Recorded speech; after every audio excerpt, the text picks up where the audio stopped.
Hey everybody, Aaron Dalzell here again with the Dalzell Realty Group, and today I wanted to go over from the seller side, what condition do you need to be leaving the house in? What do you need to leave behind for close of escrow? How do we handle that final walkthrough to get us to that point? So ideally what's going to happen is that the final walkthrough from the buyer side is going to happen roughly 1 to 3 days prior to the close of escrow.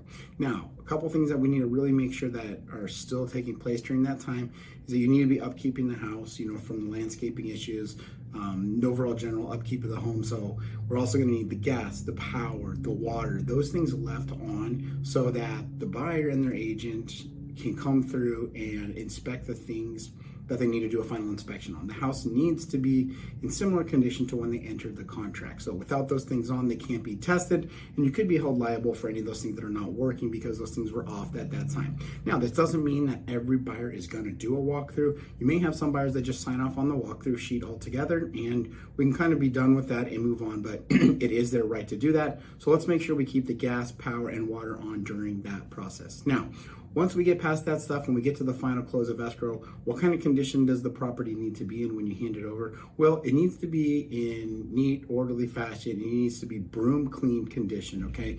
You're not gonna always have where you need to bring in a professional cleaning crew. Maybe that's negotiated in the contract. That would be the kind of the exception to the rule, right? But we're not going down that road right now if it's not written in the contract. Now, also with close of escrow, you're gonna wanna make sure that you have any keys, alarm codes, garage door openers, if freely transferable, any type of parking permits, garage transponders, anything like that that might be needed for the new buyer. Maybe it's to get into the gate, maybe it's to access the parking garage, whatever it may be, but let's make sure those are freely transferable, because if not, they're going to need to go through the right channels to assure they'll get those on their own terms. So that's pretty much it. Let's just make sure we keep the gas, water, power on. Let's make sure we got everything ready to hand over as far as keys, openers, codes, things like that go, and make sure that that home is neat, orderly, and in a broom swept condition.